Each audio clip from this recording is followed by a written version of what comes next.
What's up, everybody? Derek Anderson, the DA. All right, so 2023 is almost in the books, and it was a hell of a ride this year, wasn't it? As usual, a lot of big movies, lots of big stories, lots of surprises, and some real head scratchers, that's for sure. So what I've done is compile my top 10 biggest stories of 2023, and of course, I am interested to hear your opinions as to what you think about my list. Do you agree? Do you disagree? Did I get it right? Or do you have a different top 10? Let's go ahead and jump right into it. Number 10, James Gunn reboots the DC cinematic universe. It's the end of the DCEU. Now, this story kicked off the year. James Gunn, after taking over as president of DC Studios, announced that he was not bringing back Henry Cavill as Superman and resetting the entire universe back to zero. Over time, we learned that none of the DCEU characters were coming back, which meant an entire reboot from scratch. James Gunn took a lot of heat for this one, and rightfully so, because a lot of people felt DC, all they needed was a fresh set of eyes and more focused storytelling, and that James Gunn might be the guy to do just that. But when all was said and done, he decided to shit-can the entire thing. This led to a barrage of hashtag fire James Gunn, along with hashtag restore the Snyderverse, and a complete disinterest in the 4 DCEU films coming out this year: Shazam 2, Flash, The Blue Beetle, and Aquaman and the Lost Kingdom. 3 so far have been box office bombs. Aquaman 2 is just getting started, but in all likelihood, it will be the 4th. Now the question becomes, will James Gunn's new universe work? Maybe. So far, the casting for Superman Legacy does look good, but it all comes down to the execution. And if this fails, this could be the end of DC films, except for Batman, of course, for a very, very long time. Number 9, South Park and the Pandaverse destroys Disney and Kathleen Kennedy. I mean, this was just what the doctor ordered. This was an absolute brutal, undressing takedown of woke Disney and especially Kathleen Kennedy for what she's done to Star Wars over the past 10 years. This 45-minute special is going to provide we, the fans, with memes forever and a day. And it may absolutely go down in history as the biggest FU to the mainstream corporate DEI agenda in entertainment. The idea of a studio head using a pander stone as a shortcut for making quality, entertaining content, that's something only Matt and Trey from South Park could have thought of. And the best part about this is the words. Put a chick in it, make her lame and gay. That's going to forever be the calling card for garbage, agenda-laced content, and perhaps even better, permanently attached to the legacy of Kathleen Kennedy. And nothing could be more perfect than that. Number 8, Rachel Ziggler's Big Mouth. The summer was all about work stoppages and strikes, and there was very little to discuss as the stars weren't able to openly talk about their projects. But somehow, a video from the D23 conference in 2022 resurfaced. And boy, did that ever kick off an epic firestorm. Rachel Ziggler, the actress playing Disney's live-action version of Snow White, made comments about her version of the character, and she went from a marginal actress that few people knew or cared about to public enemy number 1. She made brazen, arrogant comments about the Walt Disney classic, and those absolutely went viral. It also didn't help matters that after everyone did know her name and know who she was, she spoke out during the strikes from the picket line about how she needs to get paid for every second she appears on screen wearing the dress of an iconic Disney princess. If I'm going to stand there 18 hours in a dress of an iconic Disney princess, I deserve to be paid for every hour that it is streamed online. Almost universally, everyone came out against the biggest mouth in Hollywood, and Rachel accomplished something that very few thought she could do. She dethroned Amber Heard and Brie Larson as the most hated actresses in the game. Hell of a feat, Rach. And she also single-handedly assured that the bank-breaking $330 million Snow White live-action film will be one giant, total, and complete flop. Number 7. One Piece live action, an anime adaptation done right. Maybe this could be higher on the list, but One Piece live action was one of the biggest surprises of the year because they did it right. They, Netflix, of all companies, home of Cowboy Bebop and Death Note, finally figured it out.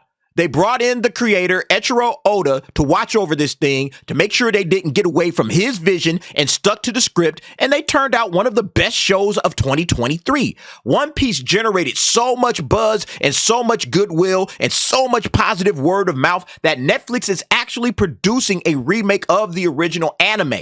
That's how you know you did something right, folks. When one project leads to another project that people are excited about, people cannot stop raving and ranting about One Piece live action. It is absolutely one of the best things that happened in 2023, and I'm so glad we caught it. Number 6, 2023, the year of the box office bomb. Yeah, so much money was spent and so much money was lost. 2023 will go down as one of the biggest years ever for box office bombs. Disney headed up most of these flops, but no one was really immune to it. Even Warner Brothers served up several bombs with their 4 DCEU flops. Let's go ahead and run down a few of these flops. We had Ant-Man and the Wasp: Quantumania, Fast X, The Little Mermaid, Elemental, Indiana Jones and the Dial of Destiny, Transformers: Rise of the Beasts, The Flash, Shazam: Fury of the Gods, Mission Impossible: Dead Reckoning Part 1, Dungeons and Dragons: Honor Among Thieves, Killers of the Flower Moon, Blue Beetle, Meg 2, The Trench, The Marvels. And we could go on, but you get the idea. It's not the worst year in terms of box office receipts, but because so much money was spent to make these films, to market these films, and to get so little in return. This year, unlike many others, was a financial disaster for a lot of studios. And guess what, folks? 2024 isn't looking much better. Number 5, Super Mario Brothers breaks $1 billion. This was a pleasant surprise that actually proves that despite what Disney thinks, children and families still actually want to go to the movies in actual movie theaters and have a good time. Not only that, but it was the first video game movie to break the $1 billion mark. You had a great cast and a lot of nostalgia and a simple story, and they did what we've been saying all along: give the fans what they want.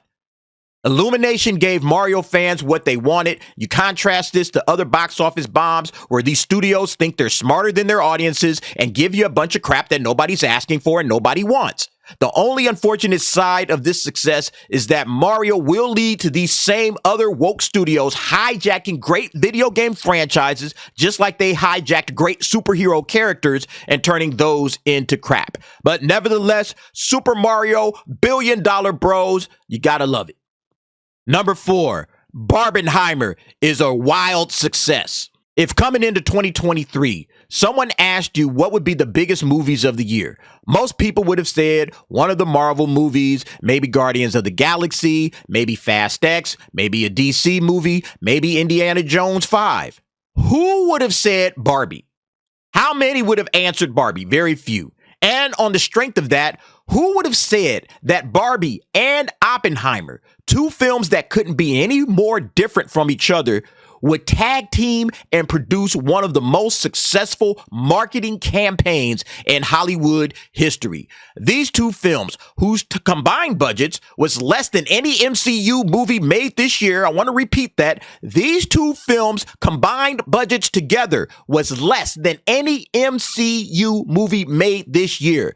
They raked in a combined $2.3 billion throughout the summer.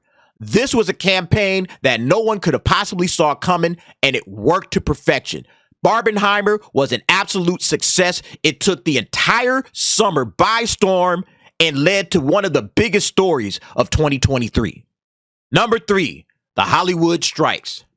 All summer long, All of Hollywood was on standstill because writers and actors were whining and crying about getting paid more money for the mostly garbage content they create and produce. And since the rest of the world was also going through financial turmoil, it seemed fitting that the most out-of-touch human beings on the planet would add to it by shutting down a pretty sizable portion of the California economy. The most interesting part of this strike, as compared to other strikes, was that no one really gave a damn about these woke morons in Hollywood. People were actually cheering for the strikes to continue as long as possible. The real losers in this whole strike were the below the line guys, the caterers, the costume designers, the crew members who also lost wages, lost their housing and lost their apartments, lost their own livelihoods.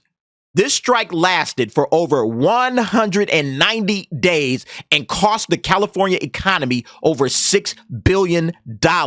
It seems like it was much ado about nothing, too, because at the end of the day, a lot of these Hollywood projects, they just ended up getting left in the dust because of the strike. Studios were canceling projects left and right. So, although individually there will be more money for Hollywood actors and writers, there will be far less of them as there are far less projects than there were before. Number 2, Disney's Debacle. The 100th anniversary of the Walt Disney Company turns out to be the worst year in the history of the Walt Disney Company. There's no question about it. No top 3 movie, no billion-dollar film, declining stock, angry shareholders, empty theme parks, Disney Plus continuing to lose millions and billions by the boatloads, Bob Iger getting cursed out by Elon Musk, multiple lawsuits galore, a proxy fight with Nelson Peltz, ongoing investigations for bribery, fraud, and corporate malfeasance. Oh, and let's not forget the brutal takedown by South Park and the Panderverse. The 100-year anniversary, folks. This was the 100th year of the Walt Disney Company. Way to celebrate that, Bob Iger. This was supposed to be a resurgent year for Disney. Now that the scapegoat, the quote-unquote incompetent Bob Chapek was out of the way. They wanted to blame Chapek for everything, and now it's starting to look like Chapek was the guy who was simply trying to keep Disney's head above water as the company was slowly sinking. At this point, Disney is at the bottom. They have become a meme. They have become a laughingstock. Bob Iger, the savior, was reamed for his comments during the strike, and now even the biggest Bob Iger stans are starting to see him for who he is. It's getting so bad now that when you add Disney to something, it no longer means quality. Disney Star Wars means bad, horrible things are happening to Star Wars. Disney's Marvel means comic book movies full of woke characters and messages and agenda instead of entertainment. And speaking of which, we get to number 1. But before we get to number 1, let's go over some of the honorable mentions on this list.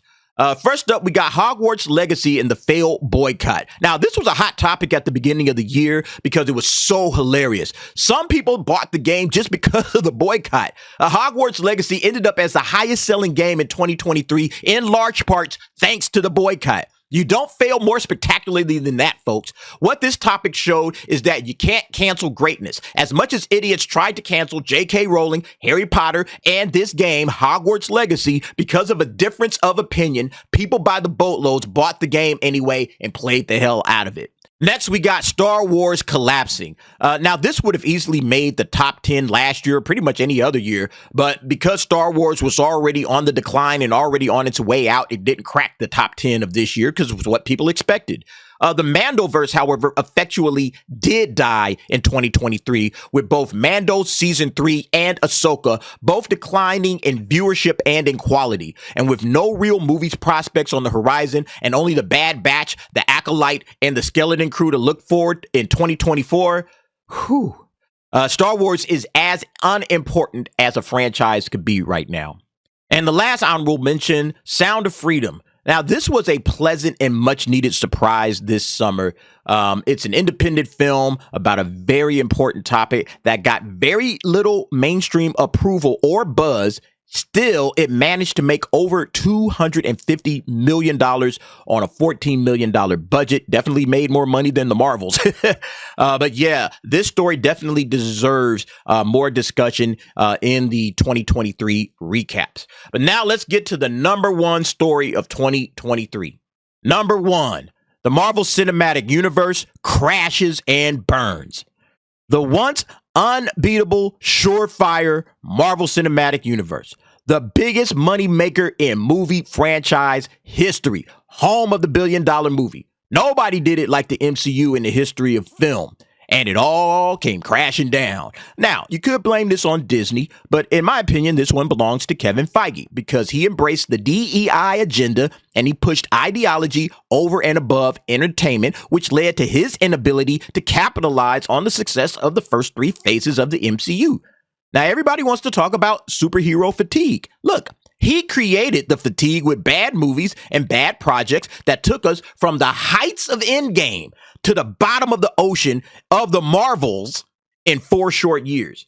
This year of Marvel failure across television and film was capped off not just by the worst performing movie in the history of the MCU, but also by losing their new big bad villain to domestic issues. Although you can't blame Feige for that, but you can blame him for letting Kang become a nothing burger villain that lost to Ant-Man. And there's no coming back from losing to Ant-Man, folks.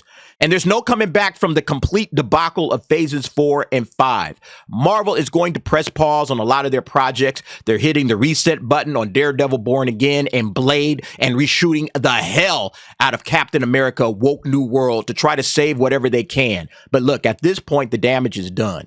Kevin Feige has screwed this thing up royally. And 2023 was just the highlight. It just highlighted how bad the Marvel Cinematic Universe has gotten. Fans have checked out. People have moved on. Everybody's getting ready for the Nintendo Cinematic Universe. But anyway, folks, that's how I see it. 2023's in the books. You guys let me know what you think in regards to the stories. Do you think I got it right? Do you have a different top 10? What would you add? What would you remove? Go ahead, jump down in the comments. Give me your thoughts and opinions on that. And thanks for watching. See you next time.